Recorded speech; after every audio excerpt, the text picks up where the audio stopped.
Welcome to Zen and the Art of Real Estate Investing. What if you could learn from experienced real estate investors, find out what got them to where they are now, get insight into their daily habits, and take these insights to inspire your own growth? Each week, Jonathan Green shares an in-depth look at the mindful approach to real estate investing. Jonathan is a real estate investor, advisor, and coach, as well as the founder of Streamlined Properties and the team leader of Streamlined Properties on Market, brokered by eXp Realty. Whether you are looking to start from scratch, get to the next level, or just a straightforward and honest approach to real estate investing, Jonathan seeks to provide a free mentorship program you can take with you anywhere. Now, here's Jonathan. We're back with episode 4 of Zen and the Art of Real Estate Investing. These are the 3 biggest pain points for new investors, and I'm telling you right now, they are not what you'd expect. Sure, a lot of people are going to say capital, not enough properties. That's kind of the regular way of looking at real estate and investing and investors in general. I'm going to give you the truth on the 3 biggest pain points that I've encountered from talking to thousands of investors over the years, and what I really think are the ways that this podcast can help adjust these things by creating a mindful approach to investing as a whole. Let's do it. Number 1 is the expectations of scale. This is one of the oddest things that I've seen in investing forums when I'm reading through or just interacting with new investors. There's so many brand new investors. Is this you? New investors who have never closed on a property, but they're already thinking about how many doors they can get in the future. I want to have 20 doors in the next couple years. Why? What kind of doors are you going to get in 20 doors in a year when your financing and options are limited? That's going to put you into deals that you probably don't want, and you're going to be chasing numbers instead of chasing assets. So the expectations of scale come early because people are trying to get quickly in and out of their jobs sometimes.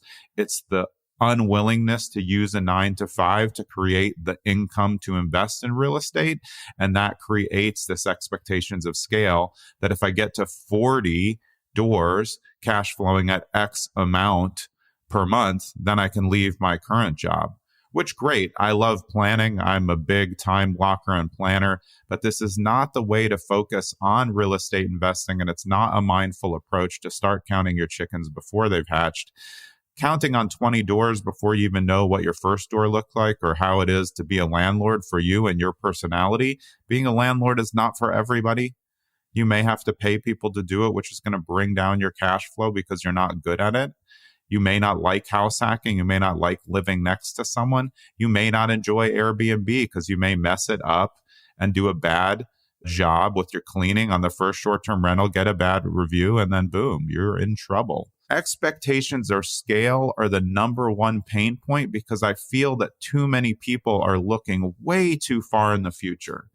Just get your first deal closed, figure out how to get that first property working at max capacity with the least amount of capital expenditures available, and then move on to your next one. I hate when investors are already onto their second and third property when the first property is not performing at its max potential. That means that a furnace is going to break. It needs a new roof. So why are you spending money on a second property when you haven't even fixed the roof on the first? Because you're going to get the second property, then the roof's going to go, then you're going to need a furnace and the new one, and you're not going to have the money.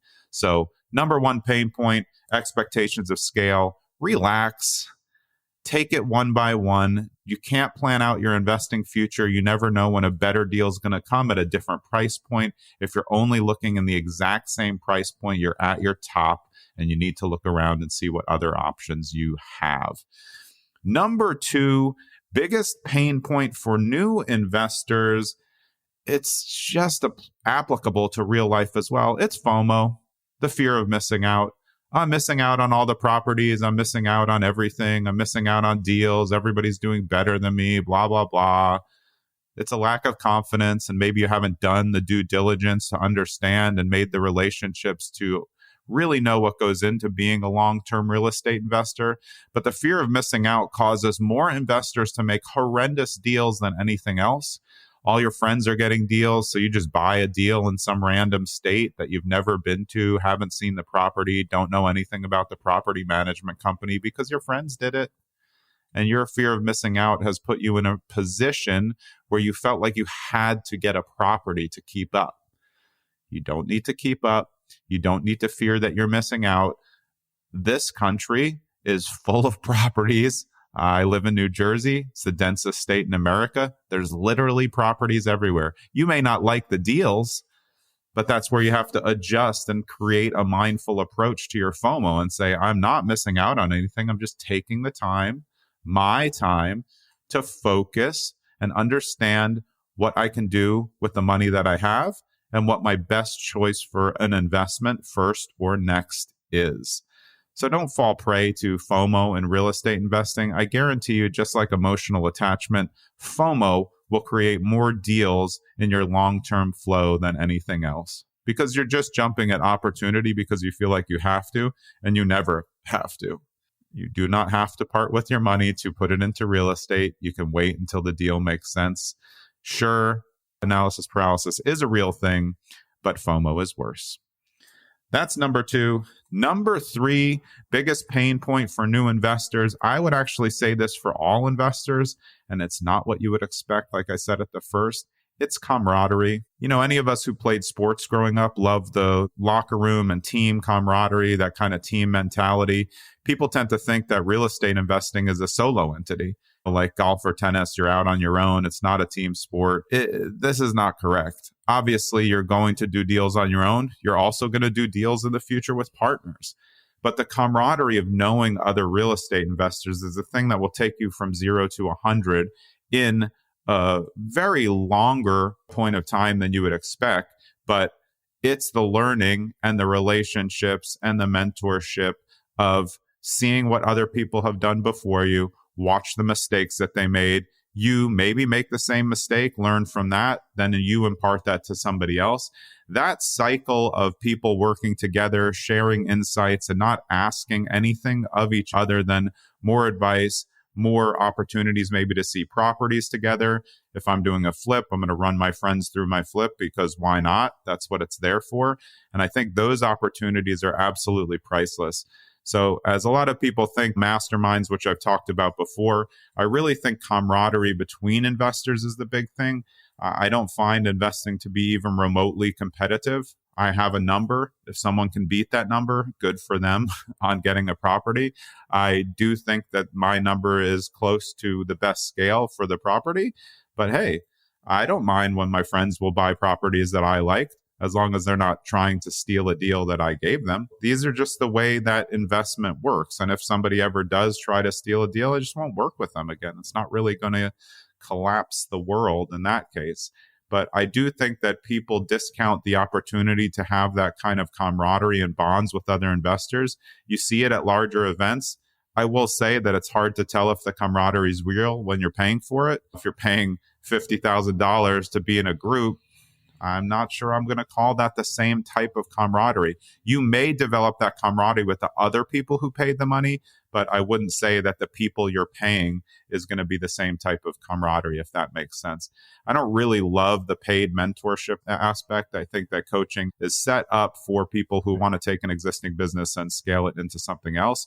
But remember these things. These are your 3 biggest pain points as a new investor. Are these you? They might be. Number 1, expectations of scale. Number 2, FOMO. Number 3, camaraderie or a lack thereof. Meet other investors, learn from them, work together to look at properties, run numbers. Sometimes they're going to get the deal. Sometimes you're going to get the deal. Always know your numbers.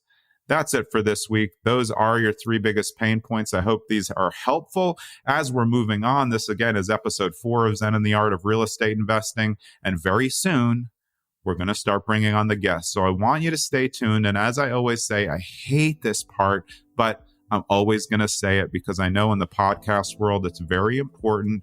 If you really like this podcast, and only if you really like it, please share it with your friends, give it a 5-star review, and write something a takeaway that you had. You don't need to just give a 5-star review for fun. Let somebody else know what you like about it and how it's helped you change your perspective on real estate investing. We love when you share it with your friends, and I appreciate you stopping by. Stay tuned. I think we only have 2 more episodes, and then we're getting to guests, so we're about to take off.